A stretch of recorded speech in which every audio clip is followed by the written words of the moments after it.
सुप्रभात बच्चों। आज हम देखेंगे एल्डिहाइड कीटोन के बनाने की सामान्य विधियाँ। पहली विधि लेते हैं अल्कोहलों के ऑक्सीकरण से। अल्कोहलों का ऑक्सीकारकों एवं अम्लों की उपस्थिति में ऑक्सीकरण कराने पर एल्डिहाइड और कीटोन प्राप्त होते हैं। जैसे ये कार्बोक्सिलिक अम्ल का आ गया।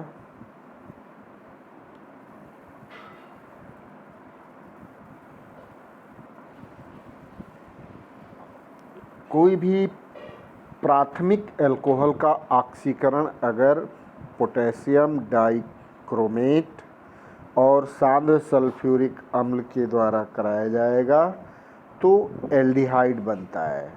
जैसे CH3CH2OH plus O in the presence of K2Cr2O7 plus H2SO4 ये बनाता है एस्टेल्डिहाइड CH3CHO, जबकि द्वितीयक अल्कोहल के ऑक्सीकरण से कीटोन बनता है। CH3CHOH CH2CH3 plus O in the presence of K2Cr2O7 plus H2SO4 ये बनाता है CH3CO CH2CH3 plus H2O ethyl methyl ketone या ब्यूटेनोन 2। कॉपर की उपस्थिति में उत्प्रेरकीय विहाइड्रोजनीकरण द्वारा प्राथमिक अल्कोहलों से एल्डिहाइड एवं द्वितीयक अल्कोहलों से कीटोन बनता है। CH3OH when heated with copper at 573 degree Kelvin it forms HCHO formaldehyde plus hydrogen. But when CH3 CHOH and CH3 it means propanol 2 is heated with copper, then it forms acetone CH3CO CH3 plus H2। दूसरा है carboxylic अम्लों से। Carboxylic अम्लों के calcium लवण को अगर गर्म करें तो ये क्रमशः एल्डिहाइड और कीटोन देते हैं। जैसे RCOO ट्वाइस Ca को अगर गर्म करते हैं तो ये देता है एल्डिहाइड 2RCHO प्लस 2CaCO3। जैसे कैल्शियम फार्मेट है, इस कैल्शियम फार्मेट को गर्म करेंगे तो फार्मेल्डिहाइड या मेथेनॉल बनेगा। कैल्शियम एसीटेट को कैल्शियम फार्मेट के साथ गर्म करेंगे तो बनेगा एस्टेल्डिहाइड या एथेनॉल 2CH3CHO प्लस 2CaCO3। लेकिन कैल्शियम एसीटेट का आसवन करने पर ये एसीटोन देता है CH3COO twice Ca is equal to CH3COCH3 plus CaCO3। दो भिन्न प्रकार के कार्बोक्सिलिक अम्लों के कैल्शियम लवण उसमें फार्मिक अम्ल के अतिरिक्त अगर इनको एक साथ गर्म करते हैं तो ये कीटोन बनाते हैं। जैसे CH3CH2CO twice Ca plus CH3COO twice Ca is equal to CH3CH2COCH3 plus 2CaCO3। अर्थात केवल कैल्शियम फार्मेट अगर लगा हुआ है तो एल्डिहाइड बनेगा, और अगर एसीटेट है। इस कैल्शियम फॉर्मेट के अतिरिक्त कोई कार्बोक्सिलिक अम्ल का कैल्शियम लवण है तो वो कीटोन बनाएगा। यहाँ पे आप देख सकते हैं HCOOH, इससे बन रहा है फॉर्मेल्डिहाइड। CH3COOH प्लस HCOOH से बन रहा है एस्टेल्डिहाइड। सम्मित कीटोन बनाने के लिए R और R' बराबर होगा। जैसे एस्टिक अम्ल के साथ अगर क्रिया कर रही है मैग्नीज डाइऑक्साइड की उपस्थिति में तो एसीटोन बन रहा है। इसमें कार्बोनिल समूह के दोनों तरफ लगे हुए एल्किल समूह समान हैं। लेकिन अगर R के इक्विवेलेंट नहीं है, अर्थात एस्टिक अम्ल की क्रिया अगर प्रोपियानिक अम्ल से कराते हैं तो बनता है ब्यूटेनोन 2 CH3CO CH2 CH3, ये असम्मित कीटोन है। अगला है एसिड क्लोराइड से। पैलेडियम आधारित बेरियम सल्फेट एवं सल्फर की उपस्थिति में जब एसिड क्लोराइड एवं हाइड्रोजन के मिश्रण को उबलती हुई जाइलिन में से प्रवाहित करते हैं तो एल्डिहाइड बनती है। CH3COCl plus H2 is equal to CH3COCHO plus HCl in the presence of palladium barium sulphate sulphur उबलती हुई जाइलिन। बेरियम सल्फेट तथा सल्फर की उपस्थिति पैलेडियम उत्प्रेरक को विषाक्त कर देती है, जिससे अभिक्रिया में प्राप्त एल्डिहाइड का एल्कोहल में अपचयन नहीं हो पाता है।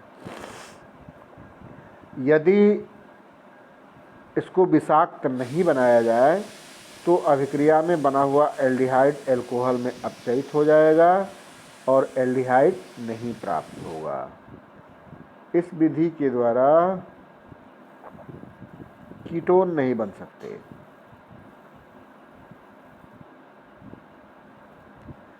अगला देखते हैं ग्रेगनार्ड अभिकर्मक से।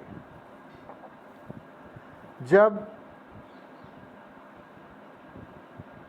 साइनो यौगिकों को ग्रेगनार्ड अभिकर्मक के साथ क्रिया करके उनका अम्लीकृत अपक्षयन या जल अपघटन कराते हैं तो एल्डिहाइड और कीटोन प्राप्त होते हैं।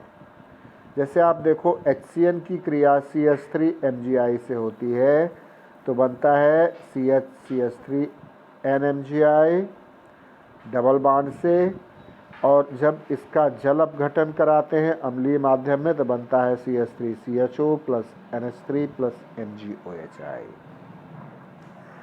अगर H की जगह कोई एल्किल समूह है R है तो उस स्थिति में कीटोन बनता है। जैसे देखो आप CH3CN plus CH3MgI is equal to CH3CCH3NMgI, जल अपघटन के पश्चात बनेगा CH3COCH3 plus NH3 plus MgOHI। अर्थात हाइड्रोजन साइनाइड की ग्रेगनार्ड अभिकर्मक से क्रिया के फलस्वरूप एल्डिहाइड बना और एल्किल साइनाइड की ग्रेगनार्ड अभिकर्मक की क्रिया के फलस्वरूप कीटोन बना। एल्कीन से एल्कीनों के ओजोनीकरण के पश्चात हम एल्डिहाइड और कीटोन बना सकते हैं। जैसे आप देख सकते हैं यहाँ पे एथिलीन की क्रिया हो रही है तो एथिलीन ओजोनाइड बन रही है और इसका जल अपघटन हम करा रहे हैं जिंक उत्प्रेरक की उपस्थिति में, तो यहाँ से ये टूटते हैं और टूट के एक HCHO ये बनाता है, दूसरा HCHO ये बनाता है। एक मिनट, आप देखो ये ओजोन लग गया, ओजोन लगने के पश्चात यहाँ से टूट गया और यहाँ से टूट गया, एक CH2O ये हो गया और एक CH2O ये हो गया, बन गया 2HCHO और जिंक से ये जिंक ऑक्साइड बना लेता है। वैसे ही दूसरे में देखो आप CH3CH double bond CH2 plus O3। यहाँ से अब एक बनेगा एथेनल और दूसरा बनेगा मेथेनल जिंक ऑक्साइड, क्योंकि यहाँ पे CH3 समूह भी लगा हुआ है। चूँकि यहाँ CH3 समूह भी लगा है तो CH3CHO ये हो गया, HCHO ये हो गया, और ये ऑक्सीजन जिंक के साथ लग के जिंक ऑक्साइड में परिवर्तित हो जाती है। यहाँ देखो अगर ब्रांच्ड है तो इससे कीटोन बनेगा। आप देखो एल्डिहाइड और कीटोन दोनों बन रहा है। यहाँ पे 2 एथाइलिन 2 इन 2 मेथिल H2 इन है, तो यहाँ से आप देखो ये बन गया CH3CHO। दूसरा यहाँ CH3COCH3, ये एल्डिहाइड और कीटोन दोनों बन गया। इसमें भी हम देख सकते हैं दोनों का दोनों, चूँकि यहाँ CH3 लगी है, ओजोनाइड होगा तो ये क्या होगा CH3COCH3, यहाँ भी CH3COCH3 ये हो गया, ये बन गया 2 एसीटोन।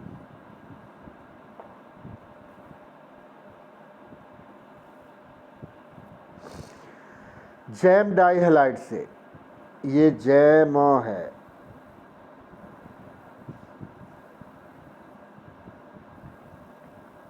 जैम डाइहैलाइड से जैम और विक क्या होता है, यहाँ पे हम बता रहे हैं। ये क्लोरीन चूँकि एक ही कार्बन से लगा है, एक कार्बन से लगा है तो इसको कहते हैं जैम डाइहैलाइड। अगर ये क्लोरीन एक इससे और एक इससे यानी ClCH2 CH2Cl रहता तो ये विक डाइहैलाइड होता। नाम इसका 1,1-डाइक्लोरोइथेन, ये जैम डाइहैलाइड है। इसका क्षारीय माध्यम में जब जल अपघटन कराते हैं तो एक अस्थायी CH3CHOH ट्वाइस बनता है, और यहाँ से एक ये देखो H2O बाहर आता है, और जब H2O बाहर आएगा तो बनेगा CH3CHO, यहाँ -H2O हो गई। ऐसे ही यहाँ पे देखो यह भी जैम डाइहैलाइड है, CH3CBr2CH3, यहाँ भी OH लगा और एक ही से OH लगा, यहाँ भी एक हाइड्रोजन को छोड़ करके ये देखो ये -H2O आ गया, तो बन गया CH3COCH3। अर्थात इनके क्षारीय जल अपघटन से हम एल्डिहाइड और कीटोन निर्मित कर सकते हैं। एल्काइन से, एल्काइनों का तनु सल्फ्यूरिक अम्ल की उपस्थिति में मर्क्यूरिक सल्फेट के साथ जल अपघटन कराने पर एल्डिहाइड और कीटोन बनते हैं। जैसे CH triple bond CH plus H2O is equal to CH2 double bond CHOH, ये विनाइल अल्कोहल बनता है जो अस्थायी होता है। इनका पुनर्विन्यासीकरण हो जाता है, बन जाता है CH3CHO। वैसे ही प्रोपाइन का जल अपघटन कराते हैं तो एक अस्थायी उत्पाद CH3COH डबल बॉन्ड CH2, यह अस्थायी होता है। इसका भी पुनर्विन्यासीकरण कराने के पश्चात एसीटोन बनता है। तो एल्काइनों के अम्लीय जल अपघटन के द्वारा हम एल्डिहाइड और कीटोन बना सकते हैं। इसमें मर्क्यूरिक सल्फेट उत्प्रेरक की भांति कार्य करता है। तो ये थी एल्डिहाइडों और कीटोनों के निर्माण की कुछ सामान्य विधियाँ। अब इनके भौतिक और रासायनिक गुणों के बारे में कल बात करेंगे। आज के लिए इतना ही, धन्यवाद।